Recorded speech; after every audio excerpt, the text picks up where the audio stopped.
नमस्कार दोस्तों। हिंदी दिवस 14 सितंबर की आपको हार्दिक शुभकामनाएं।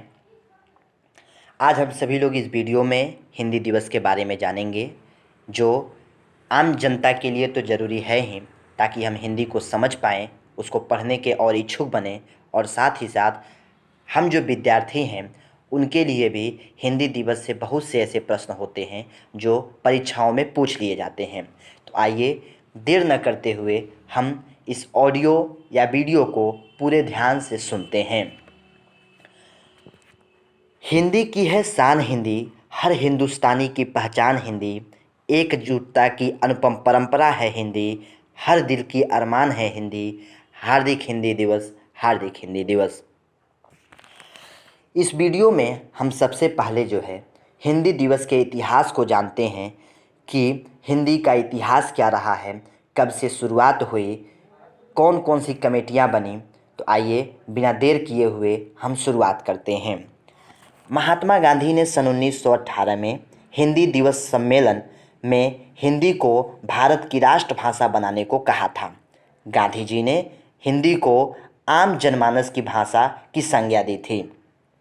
सन 1949 में हिंदी को राष्ट्रभाषा बनाने पर बड़ी विचार विमर्श के बाद इस निर्णय पर एकजुटता दिखाई गई कि संविधान के भाग 17 के अध्याय की अनुच्छेद 343(1) के तहत राजभाषा का दर्जा हिंदी को प्रदान किया गया और यह कहा गया कि संघ की राजभाषा हिंदी और लिपि देवनागरी होगी। संघ के सभी प्रयोजनों में प्रयोग होने वाले अंकों का रूप अंतर्राष्ट्रीय होगा। शुरुआती दिनों में हिंदी को राष्ट्रभाषा बनाने पर विचार किया गया था, किंतु कुछ गैर हिंदी भाषी राज्यों के विरोध के कारण से हिंदी राष्ट्रभाषा नहीं बन पाई और राजभाषा ही बनकर रह गई। और साथ ही साथ अंग्रेजी को भी राजभाषा का दर्जा देना पड़ा, क्योंकि बहुत से विरोध जो है भारतीय राजनीति में और भारतीय समाज में देखने को मिलते हैं। हिंदी को लेकर के भारतीय समाज में कौन कौन से सम्मान हैं, इन पर विचार करते हैं। शुरुआती दिनों में हिंदी को जनमानस तक प्रचार प्रसार करने के लिए जो व्यक्ति प्रयासरत होते थे, कार्यरत होते थे, उनको हिंदी भाषा सम्मान दिया जाता था। इसके अंतर्गत 1,00,000 से 1,000 रुपये मीन्स 1,01,000 रुपये का जो है पुरस्कार दिया जाता था। भारत में ही नहीं, पूरे विश्व स्तर पर सबसे बड़े हिंदी संस्था वाराणसी में मौजूद है, किंतु आज वर्तमान समय में उसकी भी स्थिति हिली हुई है। मीन्स अंग्रेजी के बढ़ते प्रभाव के कारण हिंदी का घटता प्रभाव दिखाई दे रहा है। शुरुआती दिनों में जब देश और आगे बढ़ा तो हिंदी को लेकर के और जागरूकता जब हुई, तो हिंदी के प्रोत्साहन के लिए, हिंदी के क्षेत्र में लोगों को आकर्षित करने के लिए बहुत सारे पुरस्कारों की घोषणा की गई। शुरुआती दिनों में हिंदी के लिए प्रयासरत व्यक्तियों को कुछ ऐसे पुरस्कार दिए जाते थे जो भारतीय राजनेताओं के नाम पर हुआ करते थे, लेकिन आगे चल कर के इनमें बड़े बदलाव किए गए और इन सब व्यवस्थाओं को हटा करके कुछ ऐसे पुरस्कारों की शुरुआत की गई, जैसे राष्ट्रीय गौरव पुरस्कार, राष्ट्रीय कीर्ति पुरस्कार। राष्ट्रीय गौरव पुरस्कार हिंदी के क्षेत्र में प्रयासरत व्यक्तियों को दिया जाता है, जबकि राष्ट्र गौरव कीर्ति पुरस्कार किसी विभाग, मंडल या समिति द्वारा सरकारी क्षेत्र में हिंदी को बढ़ावा देने के लिए दिया जाता है। यहाँ तक कि विज्ञान एवं तकनीकी के क्षेत्र में हिंदी को और प्रबल बनाने के लिए और प्रयोग में लेने के लिए कार्य करने वाले व्यक्तियों को राष्ट्रभाषा गौरव पुरस्कार दिया जाता है। राष्ट्रभाषा गौरव पुरस्कार के अंतर्गत कुल 13 पुरस्कार होते हैं, जो 10,000 से शुरू होकर 2 लाख रुपए तक जाते हैं। प्रथम पुरस्कार 2 लाख रुपए, दूसरा पुरस्कार 1.5 लाख रुपए, तीसरा पुरस्कार 75,000 रुपये, शेष 10 व्यक्तियों को 10-10 हज़ार रुपये की प्रोत्साहन राशि और स्मृति चिन्ह प्रदान किए जाते हैं। राष्ट्रीय कीर्ति पुरस्कार में कुल 31 पुरस्कार दिए जाते हैं।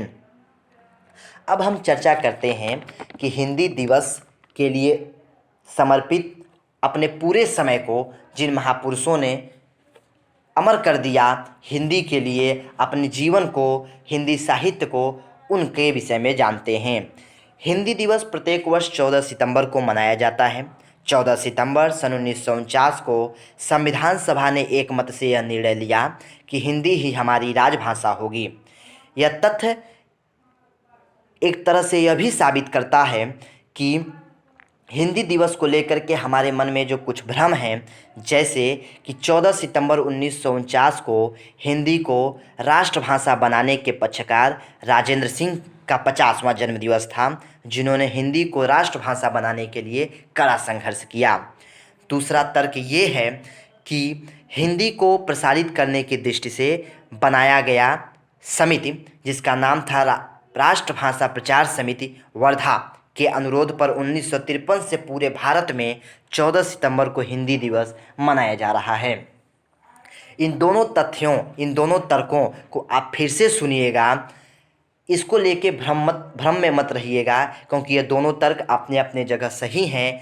उन महान पुरुषों ने जिन्होंने इसके लिए बलिदान दिया, उनके जन्मदिवस पर यदि हिंदी दिवस की शुरुआत होती है तो हमारे लिए, हम हिंदी वासियों के लिए बड़े सौभाग्य की बात होगी। स्वतंत्रता प्राप्ति के पश्चात हिंदी को राष्ट्रभाषा का गौरव दिलाने के लिए प्रयासरत काका कालेकर, मैथिली शरण गुप्त, हजारी प्रसाद द्विवेदी, सेठ गोविंद दास तथा 14 सितंबर 1950 को जन्मे राजेंद्र सिंह को हम भुला नहीं सकते। तो यह जो हमारा आज का वीडियो था, यह हिंदी के इतिहास को लेकर के था। हिंदी के लिए कौन कौन से राष्ट्रीय पुरस्कार दिए जाते हैं, इनको लेकर के था, इनसे जुड़ा हुआ था। किंतु इन सब के अतिरिक्त एक बात और यह है कि एक दिन हिंदी दिवस मना लेने से हम हिंदी को प्रसारित नहीं कर सकते, हिंदी को राष्ट्रभाषा बनाने के लिए अपने बहुमत को और प्रबल नहीं कर सकते। इसके लिए ज़रूरी यह है कि साल का हर एक दिन हिंदी को समर्पित किया जाए, हर सरकारी काम हिंदी में किए जाएं, विद्यालयों में, कॉलेजों में हिंदी पढ़ने पर भी प्रबलता दी जाए। जैसे अंग्रेजी को महत्व दिया जा रहा है, ठीक उसी के बराबर हिंदी को भी महत्व दिया जाए, ताकि हमारे भारत देश की जो पहचान है हिंदी भाषी क्षेत्रों से, हिंदी भाषी राज्यों से, वह यादगार बना रहे, वह अमर बना रहे। तो यह वीडियो अगर आज आपके लिए लाभप्रद साबित होता है, आपको लगता है कि हमारा यह वीडियो हिंदी के लिए समर्पित है, हिंदी के क्षेत्र में को लेकर के हमारे मन में थोड़ी और भावना जो है उसको, और तृप्ति जो हमारे अंदर है उसको और प्रबल कर देता है, तो आप वीडियो को लाइक करें, शेयर करें, सब्सक्राइब करें। धन्यवाद।